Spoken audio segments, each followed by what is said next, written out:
Okay, hello everybody. Getting started this weekend a bit later. I had some business and needed attending today. Uh, we'll be going back next week to the regular 6 o'clock time. So we'll get started now. Namo tassa bhagavato arahato sama sambuddhasa. Namo tassa bhagavato arahato sama sambuddhasa. Namo tassa bhagavato arahato sama sambuddhasa. So this evening, I'm going to talk a bit about uh, the first fundamental aspect of practice, which is Sila, keeping morality, ethics, the precepts. This is the foundation stone for everything else. In the Chattakaranya Sutta of the Anguttara Nikaya, there is a sequence of mental states beginning with Sila, leading all the way to liberation.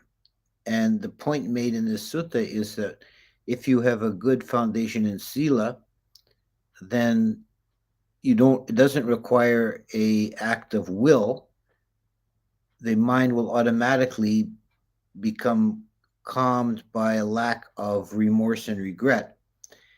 And the mind that becomes calmed by a lack of remorse and regret will become happy. It'll experience pamoja, delight or joy, happiness, and so on. This leads to a number of, through a long sequence of mental states, finally to vimutti, liberation. So a sila is the first step. It's the foundation.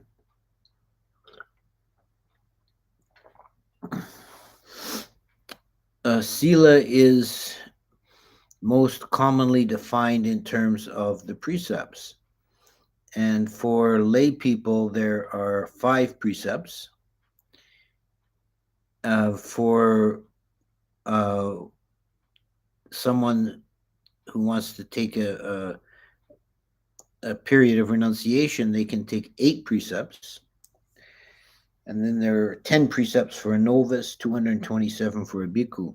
So there are different sets of precepts, but the precepts for a bhikkhu, for example, are mostly elaborations from the five initial precepts, which is the foundation or the basic morality that is incumbent on all Buddhists. The phrasing in Pali for the precepts is always Sikapadani Samadhiyami.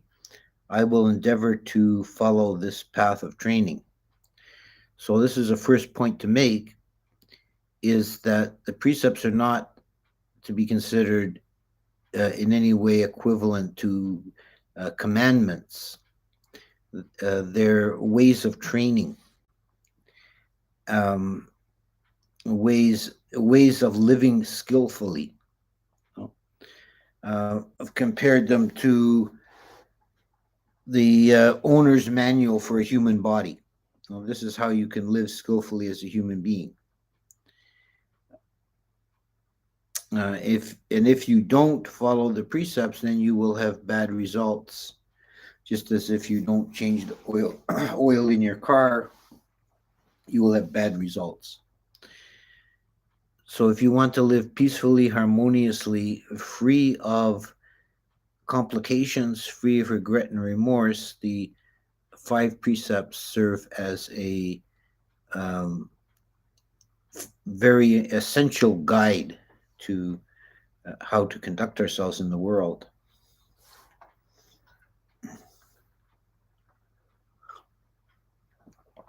The first precept is Panatipata Veramani, Sikapadani Samadhiyami.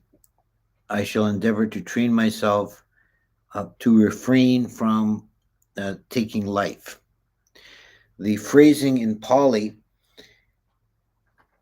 defines the object as pana, um, uh, which is breathing things, as in pana is breath, as in anapanasati. So this refers to human and animal life, you know, to refrain from destroying apati, to refrain from destroying living things. So this doesn't include plants. There is a rule for bhikkhus not to destroy plants, but for lay people, the rule just covers animals and humans. And the act of killing must be, to be a violation of the precept, it must be intentional and with awareness. So the classic example is stepping on a beetle in the dark.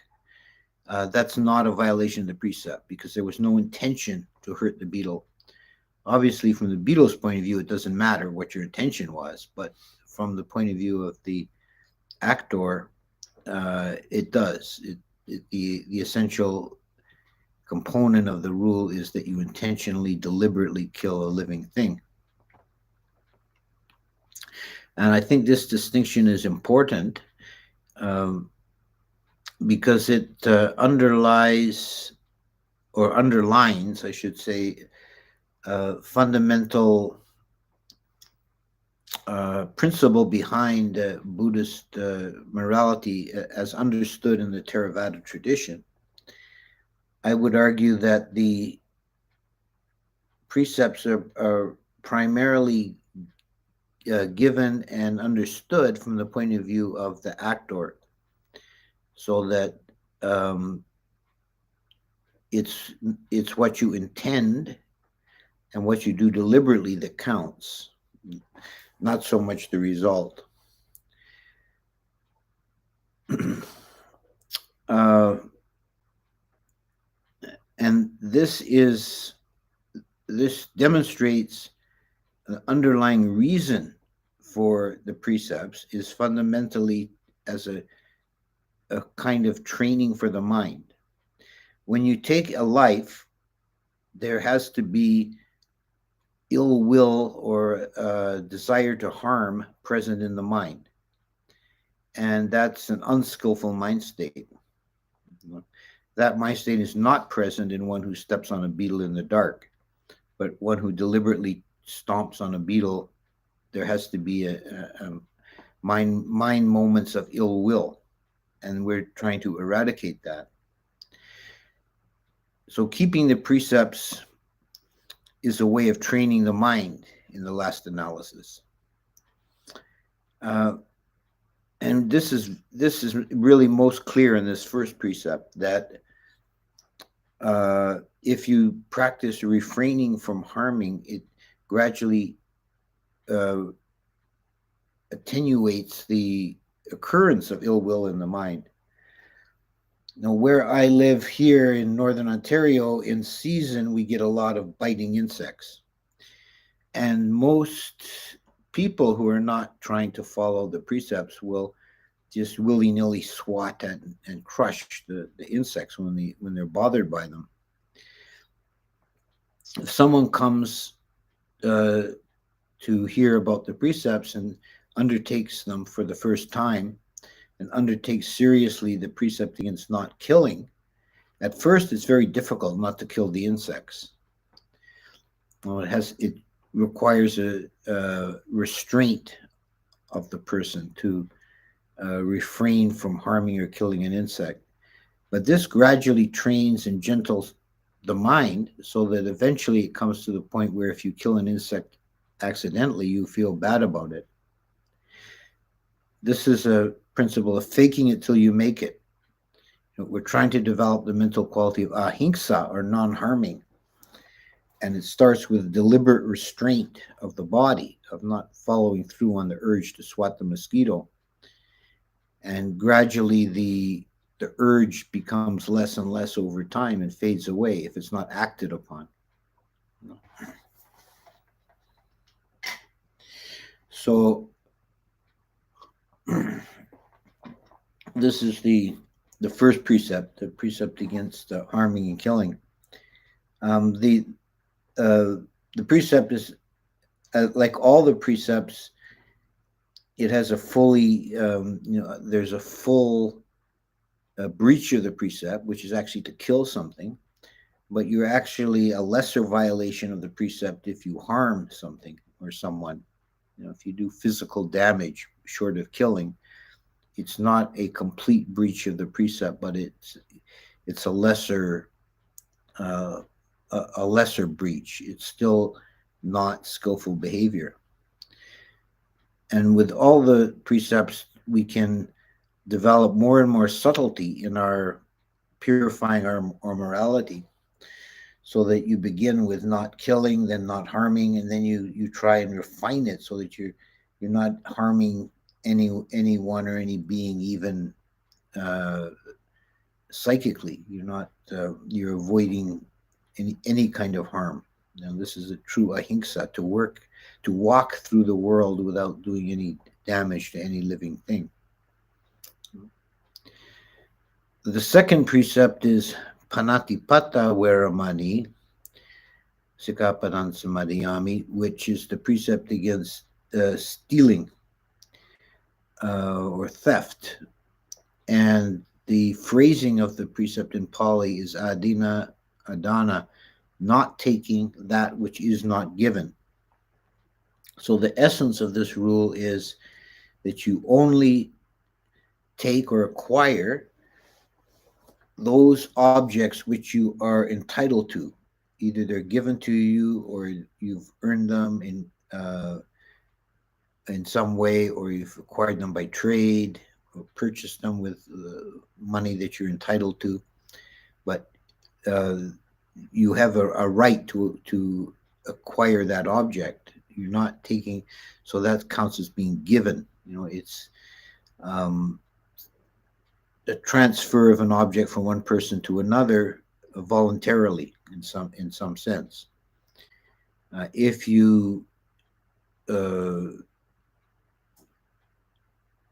actually steal or rob, or you acquire goods illegitimately by cheating or fraud, these are breaches of the precept. That you're acquiring material goods that are not rightfully yours.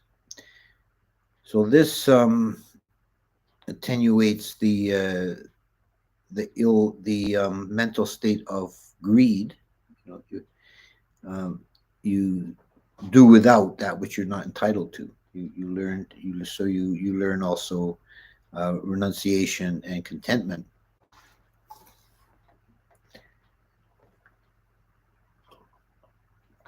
And this precept too could be taken on to more and more subtle levels. You could regard even taking up someone's time involuntarily, wasting their time, is a form of theft. You're taking that which is not given, wasting someone's time. So a subtle form of the precept. The third precept is Kamesu Michicharo Veramani Sagapadang Samadhiyami. That's the form that's taken by lay people, which means refraining from improper sexual activity. For one who's taken renunciant precepts, it becomes a brahmacharya veramani, which means celibacy, no sexual activity. So the precept for lay people is defined in the Theravada. There is a passage that defines what counts as improper sexual activity, and it's defined in terms of the partner, that one should not engage in sexual activity with a partner who is um, married, engaged, betrothed, or is under protection of the parents, i.e., underage, or has taken religious vows of celibacy. So it's actually, in the Theravada interpretation, at least, it's a rather liberal definition. That which is done between two consenting, non-attached adults is not a breach of the precept. Um, that said, it, I would say that promiscuous sexual activity, although it's not a breach of the precept, is not skillful for mental development. It leads to a mind that's obsessed with desire and lust. It's not a healthy or a positive state of being. The only sexual arrangements that are um, uh, spiritually healthy are either celibacy or monogamy. Everything else is dodgy, sketchy.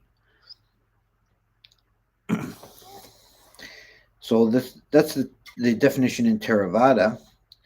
Uh, as a kind of a side note, the definition of sexual misconduct in Tibetan Buddhism is much more rigorous because they define it in terms of not forbidden partners but forbidden orifices. So anything other than penis into vagina is uh, a breach of the precept according to the Tibetan interpretation.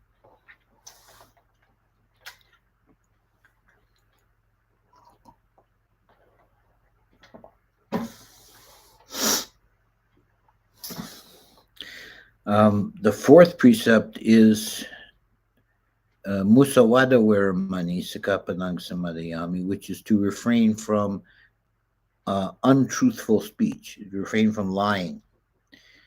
And there's an expansion to this precept in the list of the 10 wrong courses of action to also include harsh speech, slanderous speech, and foolish babbling.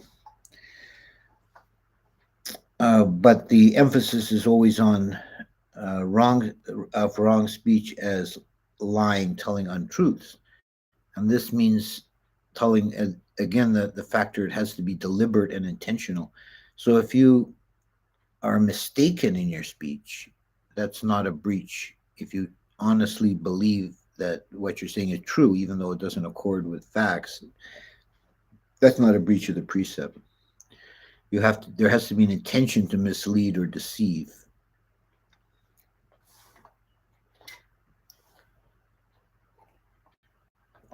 The Buddha put a lot of emphasis on truthfulness. Satya, truthfulness, is one of the paramis, and it's uh, often emphasizes how important it is to always speak the truth.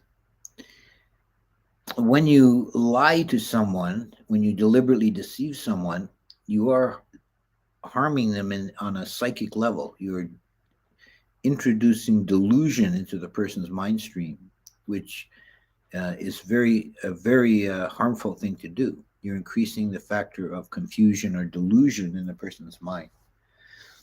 So we train to refrain from that. We train to always speak truthfully. Uh, the other types of speech that are considered to be unskillful are harsh speech, that is, abusing someone with words, slander, which is spreading tales about other persons, and what is called tirachana um, uh, kata, tirachana kata, animal talk, which that's how it's usually translated. Tirachana Tirachana literally means horizontal going, because an animal, and it's a word that means that's one of the words that is used to define an animal, because an animal walking on four legs, their spine is horizontal. But really, in terms of speech, it's not a literal meaning, animal talk. It means more like low talk or vulgar talk. And it's defined as any kind of meaningless foolishness that you just talk about anything to fill up to avoid silence. This is not a a skillful form of speech. And this is also for the same reason as lying, because you're increasing confusion and delusion. You're filling people's mind with a bunch of nonsense. The final precept, the fifth precept, is um, Sura Miriya Majjapamatadana, to refrain from, the literal meaning is to refrain from uh, brewed, fermented, and distilled alcohol. But it's also expanded to mean taking any substance which confuses the mind and might cause one to act in a foolish way. So this would include many other kind of drugs and substances than just alcohol, although the first definition is in terms of alcohol. Because we know how much damage alcohol does in terms of social relationships and social cohesion. Um, and to refrain from alcohol is to keep the mind in a clear, wakeful state, not giving way to the stupor of drunkenness. There's a Tibetan story that is meant to um, emphasize the importance of this precept. It's said that a man was had the reputation for keeping the precepts perfectly, and when he was out in the forest foraging for food, the a local yaka, a kind of a ogre goblin creature, said, "We'll see how well this fellow keeps the precepts." And he seized the fellow and shook him and threatened to kill him unless he would immediately break one of the precepts. So the poor fellow, thought to his mind, what precept can I break that would do the least harm? And he said, well, okay, I'll break the fifth precept. So the yaka let him down and magically produced a mug of chang, Tibetan barley beer, and gave it to him. And he drank it down, and the yaka said, okay, go on your way. So he went back to the village, and he was so shaken up by this experience with the yaka that he thought, well, I've already had one glass of beer. I really need to calm my nerves. Maybe I'll just go to the grog shop and have another one or two. So he had another couple of mugs of beer. Then he went home, and he's hungry now, and he's looking in his cupboard to see if he's got anything to eat. And he sees the cupboard is empty. So he goes outside, and he sees in the neighbor's yard, he sees a chicken running around. So he looks both ways, no one's looking. He hops over the fence and grabs the chicken, takes it back to his place, cuts its head off, and starts chopping it up and cooking it in the fry pan. And as he's doing that, there's a knock on the door, and he opens the door, and it's his neighbor's young, pretty wife. And she says, friend, have you seen our chicken? It was running around in the yard, but it seemed to have gotten out. Has it gotten into your place? He said, oh, no, no, I haven't seen it. I don't know where it is, but listen, I'm cooking dinner. Would you like to come in and have a bite? And by the morning, he'd broken all 5 precepts. So it's the quality of alcohol, or likewise other drugs that can cause one to act in a unskillful or foolish way, is the reason they're prohibited by the precept.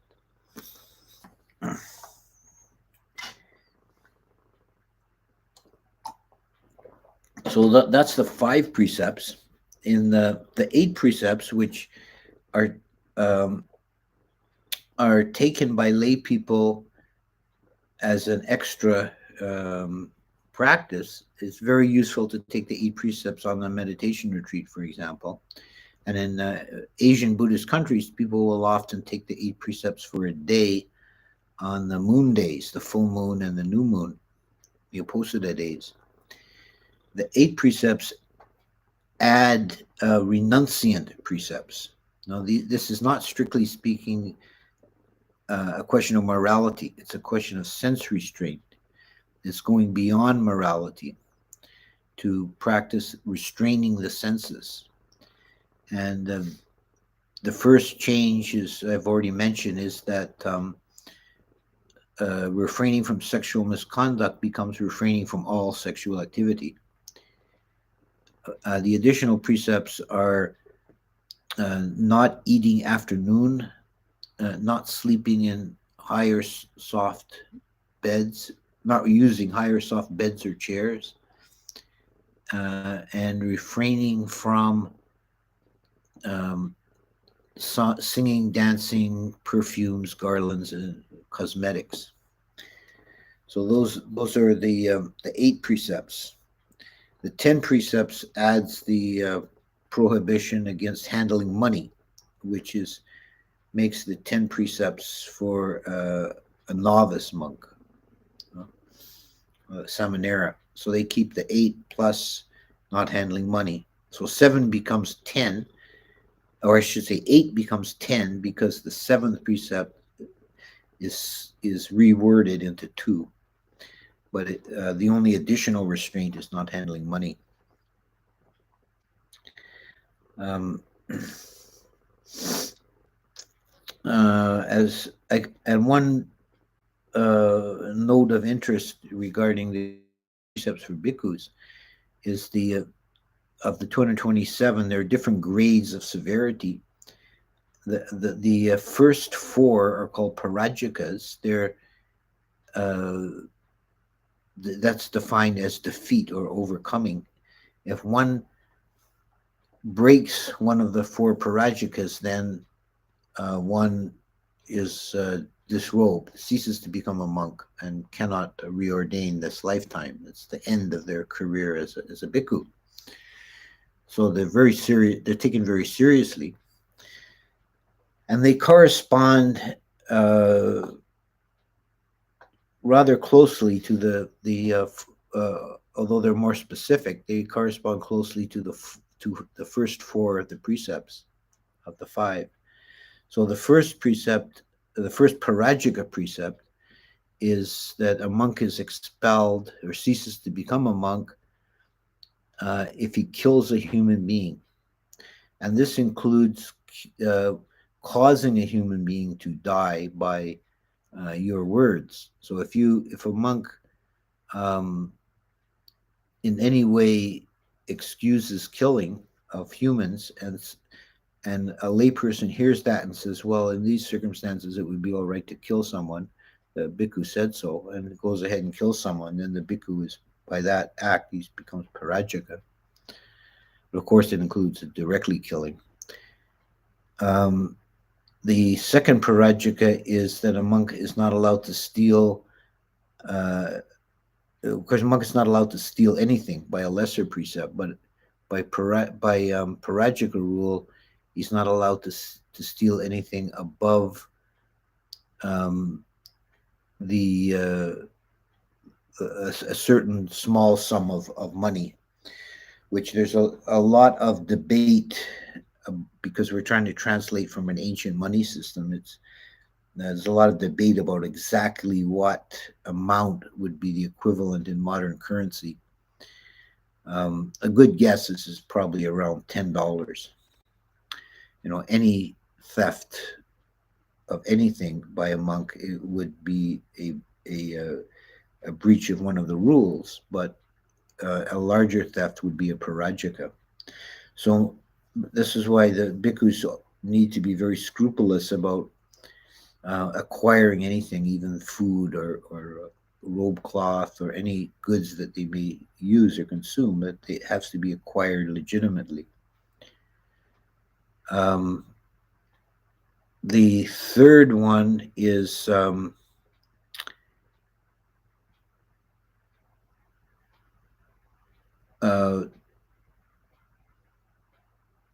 tulling.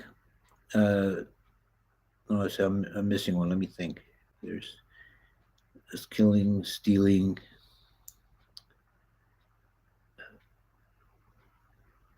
The first one actually is sexual misconduct. Is the first one on the list, which is for the monk, any sexual act is a breach of the precept, and is defined as penetration by the penis into any orifice, and as soon as the penis enters by the depth of a sesame seed, then the monk ceases to be a monk. Even if he hides the act and pretends it didn't happen, he's just a faker. He's phony. He ceases to be a monk immediately. Um, and then there's a series of rules called sanguidicasis that cover sexual offenses short of intercourse that are the next most serious grade of offenses, and they require monks to undergo a long probationary period. And then the final parajika is telling a lie about super mundane states. So claiming to have enlightenment falsely is a parajika offense. Claiming to be enlightened even truthfully is a minor offense. One should not speak of a monk should not speak of his attainments uh, openly or publicly. Uh, but if he's lying about them to gain, reputation or offerings or whatever, what have you, then it's parajika. He ceases to be a monk.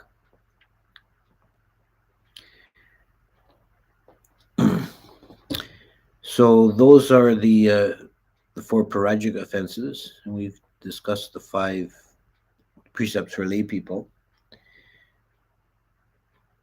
So I think I'll stop there and look for questions. I know even before we started, there was one question somebody put in.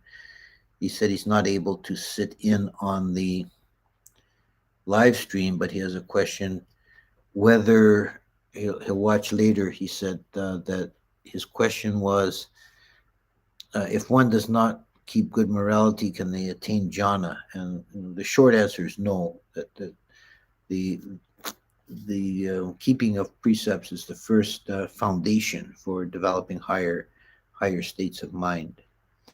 And we have the case of Devadatta, who had developed jhana and psychic powers, but then when he turned to evil ways, he lost his jhana, and he lost his psychic powers. It's the factor of regret and remorse in the mind that disturbs the mind. If you are living immorally, it's not possible to concentrate the mind, because you'll be always having guilty feelings or remorseful feelings.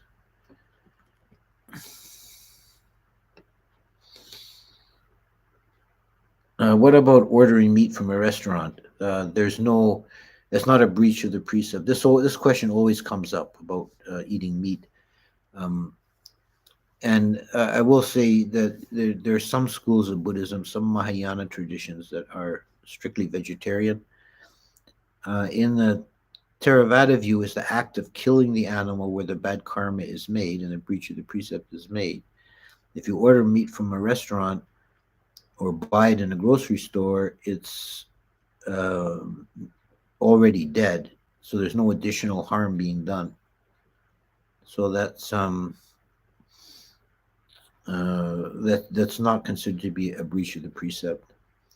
We're not required in Theravada to be um, vegetarian. I think there might be an exception, like in the restaurant situation, if you order lobster, because the way they prepare lobster, the thing is already alive. It's still alive, and then they throw it in the hot water and kill it for the as the they have an order for one. So then you're causing the death of a being. But if you order a steak, that cow has already been killed, and you just consuming the dead body. Now, I know some people have a problem with that. They don't agree with that, but I'm just reporting what is the traditional understanding of the precept. Okay, I work on a backcountry trail crew of 3 people and I'm often alone in the wilderness. Would bear mace contradict the practice of metta or breach any of the 5 precepts? No, I don't think it would. If you use the bear mace only when you are attacked by the bear, to defend yourself, there is an allowance for using violence to defend oneself if the the limit is given that uh, you can apply sufficient violence only to escape. So if someone attacks you, you hit him, he falls down. That's not a breach of the precept. But then if you kick him while he's down, you are going too far. And there also has to be no intention to actually kill the being, even if the being dies in the course of the encounter. Your intention should be just to escape, to apply just enough force to get away. You think taking milk from cows, honey from bees, and eggs is a form of stealing since animals can't give permission? That's actually discussed in one of the Vinaya commentaries that um, animals are not considered to have a property right, and it's taking something from an animal is not considered stealing, although it might be considered violence in if the animal is harmed in the taking. But there is an idea that a stealing uh, only applies to acquiring property from another, and animals are not considered to be able to have property. The Mallow cat is a spiritual co-host tonight. Too funny. Yes, that cat is quite a mallow creature. Which ethic between all mostly prevents humans from suffering in Buddhism? I would say the first precept, not harming and killing. I think that's the most important precept. The constant yearning for a female companion. How to overcome this when you want to maintain celibacy for life as a layman? Well, if you want to be celibate, you have to um, learn to overcome those desires and not give in to them. If you can't do that, you're better off uh, establishing a loving monogamous relationship. In the Christian tradition, I think it was Saint Augustine, one of the early church fathers. He said it's better to marry than to burn. What are the implications of Sila on personal behaviors and thought patterns that may not directly impact others? For example, excessive negative thoughts of self harm. Now, there is karma attached to thought. It's not, you can't actually break a precept by thought alone, but it's unskillful. You know, and this is part of the practice, is training the mind. First, be fully aware, mindful when uh, unskillful thoughts arise, and then work to diminish them and eliminate them. I don't give in to them. I did a hit and run where I accidentally scratched a parked car a year ago and fled. Does this break any precept? Am I destined for Naraya? I doubt you will actually go to Naraya for such a thing, but it does. It is bad karma, and you did break a precept of stealing, uh, taking that which was not given. You caused damage to that fellow's car. Does taking screenshots of NFTs count as stealing? I don't know what an NFT is, so I can't comment on that. But I would say, in general, uh, stealing copyrighted material, is still stealing. I'm assuming NFT is some kind of copyrighted material. I don't know. I don't understand that. Someone says, I wondered who scratched my ride. Yeah, okay, now you two can work it out. I heard a layman from Buddhist time named Vimalakirti was going to brothels and cheating on his wife, but was still in Naraya. How is this possible? This is possible because this comes from a Mahayana Sutra, and was it wouldn't be possible in a Theravada tradition. That's not our understanding of an arahant or enlightened person. They wouldn't be doing that.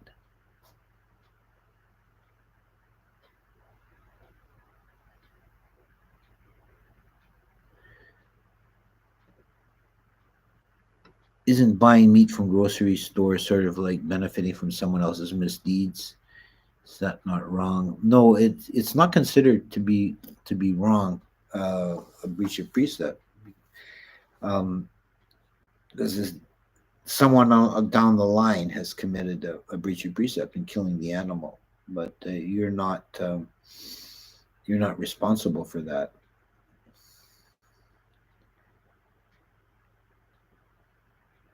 Uh, Sorry if this is off topic. Is it possible to jhana meditation with your eyes open, like in Zen? Uh, yes, it is. Generally, we meditate with eyes shut in our tradition, but it's not. That's not even hard and fast. Um, and if you're doing kasina meditation, you will do at least part of the time with the eyes open.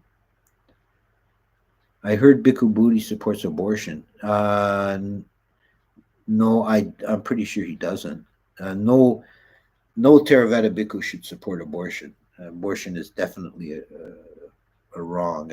And if someone, this is what I was referring to when if a bhikkhu makes a statement that could lead somebody to assume it's all right to kill, and they go ahead and do it, then they're parajika.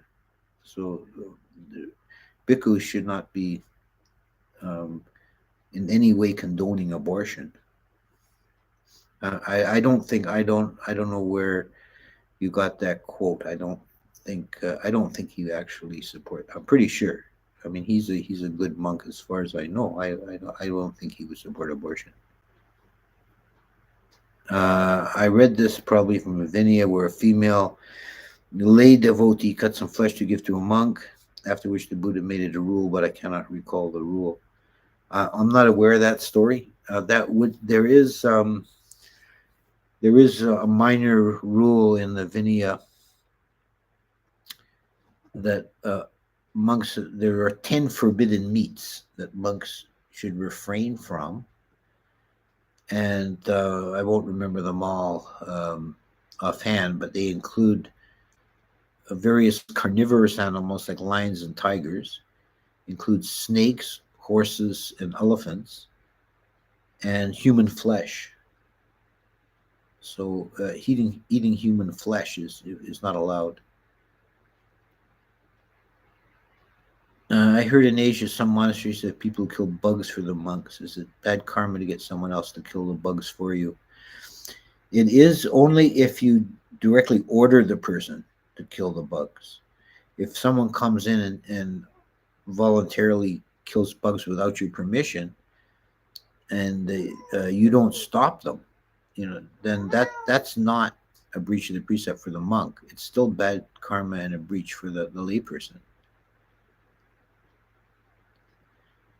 Fighting for equality according to rules is okay. Uh, Depends what you mean by fighting. If it's violence, no. Can you touch a bit more on karma attached to the mind? Thank you. Now, karma is understood as being always made in the mind. It's attached to intention or volition or will. So there's a small degree of intention or volition behind every thought, and a stronger degree of volition or intention attached to speech or physical action. So it's not the physical action in which the karma is made, but the mental intention. Someone came up with an example, and he cuts the belly open. That's good karma. If it's a thief robbing the man, that's obviously bad karma. And if it's a man standing on the corner innocently peeling a piece of fruit with a pocket knife, and somebody else comes around the corner running suddenly and heedlessly and impales himself on the knife, then it's neutral karma.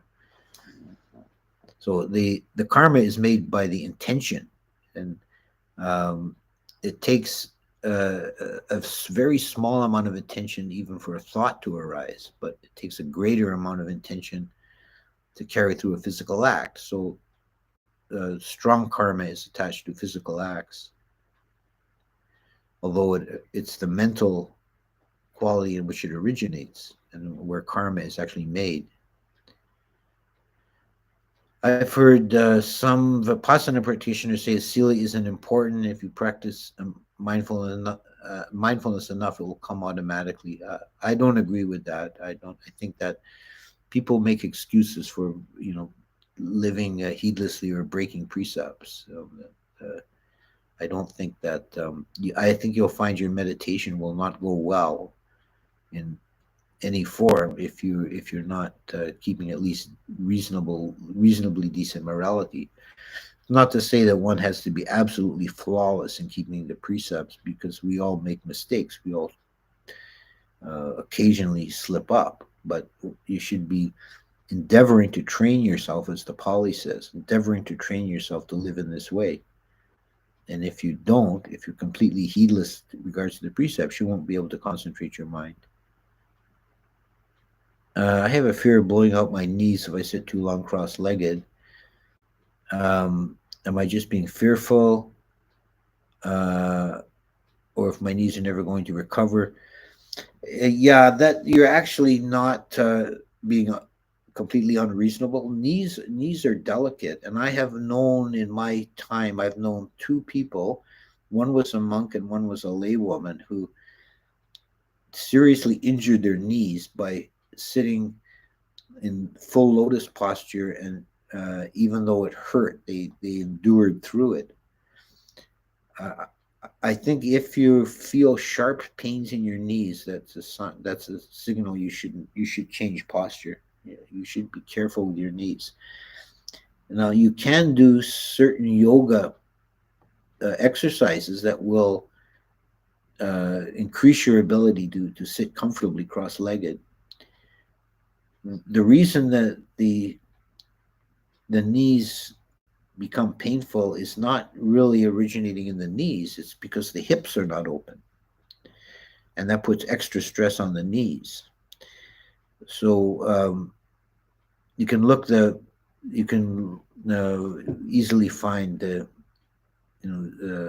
demonstrations of this, or descriptions of this. But the two poses I would recommend for increasing your ability to sit comfortably are the cobbler pose and the seated heroes pose. It's the whole point of Buddhism to live in consciousness and not have an ego. Well, it's to be awake, and that includes getting beyond the idea of a self. Saying not have an ego, I wouldn't define it that way, because there is a conventional sense, or a functional sense in which having an ego or a self structure is useful. But the idea is you don't believe in it. You don't believe it as a metaphysical reality. You take it as a conventional uh, form.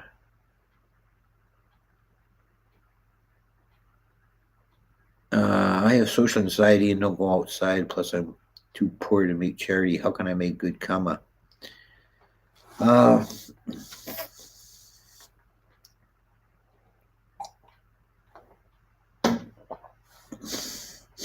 that's difficult. If you're not, I would encourage you to get outside and interact with people. And then you will find ways to make good karma all over the place. You think it's better for a layperson to work on refining the five precepts to a high degree before trying to keep the renunciant precepts? Um, I think it's useful to take the renunciant precepts on occasion, like for a day or for a longer period, without committing to them, indefinitely. And and keep working on the 5 precepts all the time, but occasionally taking the 8 precepts is very useful. It seems to me through experience that lying and dishonesty is one of the worst breaches of Sila. Any thoughts? It is certainly all the precepts are important, and you could argue, which is the worst. Probably killing a human being is worse than lying, but uh, we shouldn't underestimate the seriousness of lying because, as I said, it's inserting or imposing delusion into someone else's mind stream, which in some ways is worse than doing them physical harm. Buddha said that not only after death, but also now, you can't see the Buddha even as he stands before you. He's invisible here and now. What did he mean by this? Um, Again, I think you're quoting something from a Mahayana text, but I would take the meaning of that to be that the actual essence of Buddha mind or Buddha nature, you don't really see because it's void. I love Buddhism, but my area is devoid of monasteries or even Buddhist. Cuts off there, but it probably means like Buddhist groups or things. Um, yeah, that's difficult. You'd have to rely on the internet until you can find some place within reasonable distance. Why do monastic orders insist on monk non celibacy? Um, the reason for being celibate is because we're trying to develop higher states of mind, and that begins with sense restraint and not following, not going out and wandering in the senses. And there's nothing in the world of the senses that's more engrossing or enveloping than sexuality. So it'd be very difficult to develop higher, the higher states of mind if one is indulging all the time in sexuality. So celibacy is really a important component of the monastic path. Without that, it's not really it's not really renunciant path. Buddha says one who understands dependent origination understands the Dhamma and vice versa. How can you know the whole of Dharma just from this one concept? Because that dependent origination is so deep and has so many layers to it and such depth to it that the whole of Dhamma can unfold from a deep understanding of that one teaching. I often blurt out something untrue or try to sugarcoat it almost instinctively, mostly out of fear of unpleasantness, but I try to say the truth immediately. How do I get rid of this? Um, yeah, I mean, this is a common kind of failing. Uh, Trying to be mindful with speech. You know, don't try to resist, first of all, the impulse that you need to say something immediately. You can learn to be comfortable with silence and then take your words out of the silence uh, and say something meaningful.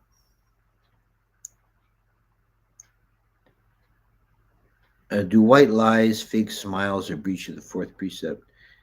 Um, there are degrees of for all of these precepts, and telling a white lie is a breach of the precept, but it's a minor one. Okay, I think I'll draw a conclusion there to this live stream this week, and we'll see you again next week, and we'll go back to the regular time next week at 6 o'clock. No, unless something else comes up, but you'll get the announcement. But I'm pretty sure it will be 6 o'clock. So thank you all for for attending, and we'll see you again.